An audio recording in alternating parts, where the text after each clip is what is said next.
What unhealthy food is healthier than people think? Potatoes. Most folks love to fry their potatoes or otherwise eat them with large amounts of things like butter, cheese, bacon, and sour cream. While still not the most nutritious veggie in terms of vitamins and minerals, a simple plain baked potato is under 200 calories and is fantastic for helping big eaters feel fuller with smaller meals. The trick is that, from a nutritional standpoint, potatoes should be treated as a carb/starch in the same category as bread, pasta, rice, etc. due to being so calorically dense. In controlled portions it's just fine, but it's not a replacement for high fiber low calorie vegetables, which should be a regular part of your diet. My dad was shocked when I ate the skins on my potato. He literally thought they were inedible. He then asked me if I ate the banana peel. Lol. He thought he was opening a whole new world of skins to eat. Nope, Dad, please do not eat the peel on the banana. Banana peel is edible though. My granddad, a strange man, used to eat bananas once they turned black with a knife and fork, skin and all. He's dead now, but it wasn't related to the bananas. Popcorn. I love popcorn. A lot of people think it can't be good unless it's drenched in butter, but there are so many healthy popcorn toppings to add to home popped popcorn. Ranch, dried dill, dried chives, garlic powder, onion powder, salt, pepper, Dorito, nutritional yeast garlic powder, onion powder, cumin, paprika, chili powder, salt, churro, powdered sugar, cinnamon, BBQ, paprika, chili powder, brown sugar, garlic powder, onion powder. You can pre-mix them and keep them to sprinkle on popcorn. A little goes a long way. A tablespoon of the seasoning mix is more than enough for like 4 cups of popcorn. Except for the churro one, you need like 2 tablespoons of sugar to taste it. Edit. I just went and made a pizza popcorn seasoning mix. Paprika, Italian herbs, garlic powder, and salt. Delicious. Macharango. Edit 2. Thought I'd add a suggestion from you/Macharango. That sounded really good. Curry popcorn, coconut oil and curry powder. Edit 3. You/Rossacentagidden suggests adding salt to the churro mix. Apparently it brings out the sweetness a bit, so you need less sugar. Edit 4. To make seasonings stick, try non-stick spray. Minimal calories added, and the seasoning doesn't sink to the bottom. Edit 5. You/Jitsin suggests curry, red chili flakes, parmesan and pepper. Thanks for the suggestions, y'all. I love these. Most if you just stick to the recommended serving size. Exactly. You can have 2 Oreos after dinner every once in a while and be just fine. You can't have a whole sleeve of them shits after every dinner, though. Coffee. It's generally what and how much you put in it that makes it unhealthy. You can have my vaguely coffee flavored sugar cream drink when you pry it from my cold, dead hands, which will probably be pretty soon, by the looks of it. Black coffee is a staple item for bodybuilders. Arnold used to drink the shit out of black coffee. Based on my own experience, that last sentence could easily be modified to Arnold used to drink and shit out black coffee.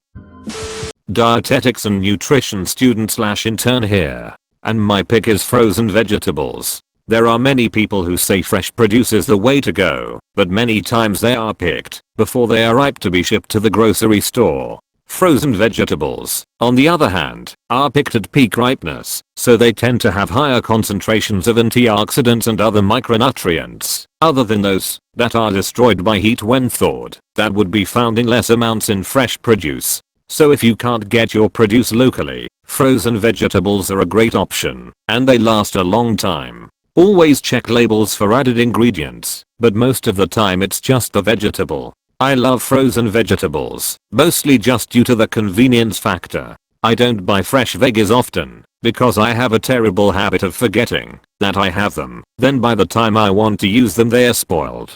I buy a 3-pound bag of mixed veggies from Costco, broccoli, green beans, sliced mushrooms, onions among a few other things, and I just saute them with seasoning and eat it with my choice of meat, usually ground turkey which I season with taco seasoning.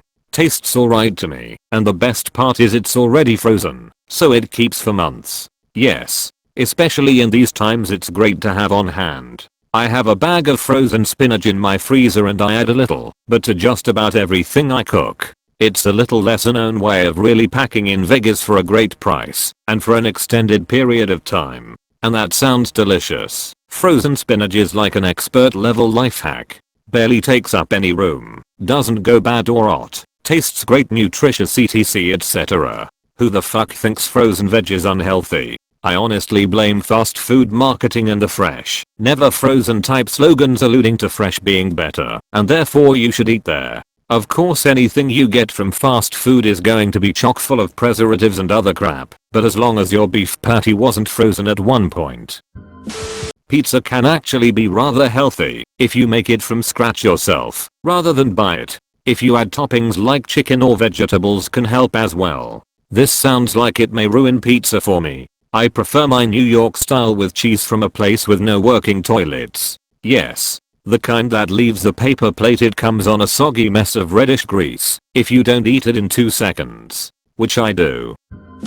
Everyone gives white rice a bad rap, saying it'll make you fat. And then you look at Japan, the country with the lowest obesity rate among industrialized countries, where they eat, on average, 82 kilograms, 180 pounds, of white rice per person per year, and think maybe it's not the white rice that's making people fat. Food combinations are also very important, not the weird diet fad food combining, just what foods you eat together. Eating rice with fish, for example, can greatly reduce insulin spikes after eating rice. In fact, many studies have shown that food combinations in many cultures have positive effects when eaten together. Corn and lime in Mexican cuisine, fish and ginger and wasabi in Japanese cuisine, legumes and rice. The list goes on. Chocolate. Dark chocolate specifically. If I had $1 for every Instagram post I've seen saying that dark chocolate has benefits for your brain. A lot of chocolate, at least in the US where I'm from, is pretty low quality. Most Americans eat low quality chocolate that's packed with sugar to make it more palatable, which is why so many of us think dark chocolate is disgusting. You might still think it tastes gross, but try looking for a higher quality dark chocolate sometime in the candy aisle. I like green and black 70%, but I'd recommend going halvesies with someone in case you don't like it. Dark chocolate is an acquired taste, just like black coffee and drinking spirits neat. But if you stick to high quality products and give yourself a chance to get used to it, all three are so much better than they are before you load them with sugar. GMO food. GMOs are a tool, not an end result. If it weren't for GMOs, a lot of people would not have access to food. Being anti-GMO for no discernible reason is just one example of mass stupidity we see every day. I have a friend in rural Indiana who thinks that GMO should be illegal. He cannot give you any answer as to why, and just says something vague like, why do you think we have more cancer and autism? Yet this dumb fuck literally wouldn't be able to eat if it weren't for GMOs. In small town Indiana, this guy doesn't exactly have his pick of grocery stores, yet he always has something to eat that won't rot in a day. High calorie food.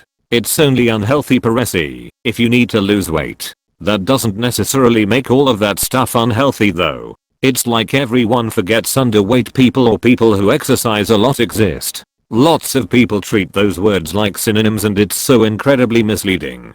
And to add to that, serving sizes are a terrible concept when some people eat 3 to 5 meals a day and other people 1 or 2. Yes, nutrient density is often overlooked due to people prioritizing calories. Yes, rice puffs have very few calories, but they have very little nutritional value and will not keep you satiated. Nut butters are very calorically dense, but they are packed with healthy fats, minerals, proteins, vitamins, the whole shebang.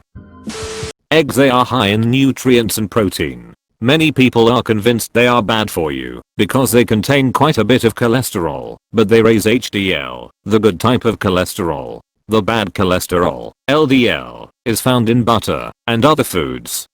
Not all types of cholesterol are bad and some people don't know that. People can't decide whether they're amazing or the worst thing you could ever eat. They've been the cause of cancer and heart attacks, but are also a superfood that's a staple in any health guru's diet. You could tell me you know definitively that eggs will take 3 years off my life and I would eat them anyway. So good. Taco Bell. It is actually one of the healthiest fast food chains around. They have recently reduced all sodium in food by 15%, aiming for 25% in the future. I've always grown up hearing people talk about how Taco Bell gives them the shits, but honestly after 10 plus years of eating their food I've never experienced it. In the 5.5 years I've lived in the US, I've never gotten the shits from Taco Bell, and it just makes me wonder what is wrong with most Americans' poo holes. Carrots. I have had two very large people tell me I needed to be careful with carrots because they have so much sugar. I don't think I ever saw either of them with a carrot. Soda? Yeah. Candy? Yeah. Carrots? Nope. I'm pretty sure no one ever got fat eating carrots. Full fat milk. Got crucified in the low fat wars, which were based on ignorance anyway. Also butter vs margarine. Butter is way better. Skim milk is water that's lying about being milk. Ron Swanson. I can't do whole milk unless I'm going big on chocolate milk or cooking specific recipes. I stick with 2%. I did skim for a while, but bought 2% accidentally. Didn't turn back. Butter is 100% better than margarine, absolutely. Not going to lie. Salted butter is legit. Pretty much anything. Nothing is really massively unhealthy. They all have calories, fats, sugar, etc. It's all about how much of it you have. Eating a couple of biscuits every day isn't a major issue. Eating an entire pack is. Burgers. MC Donald's may be pure poison, but if you make them at home, there's a lot of healthy ingredients in it. I've never understood this one. Burgers are just meat, bread, lettuce, and cheese. I think the unhealthy part is due to what we eat alongside them. Fries, high in calories, and a soda, very high in calories. And burger sauce, mayo, bacon, ketchup, onion rings. Damn it, now I'm hungry. The end. Thanks for watching.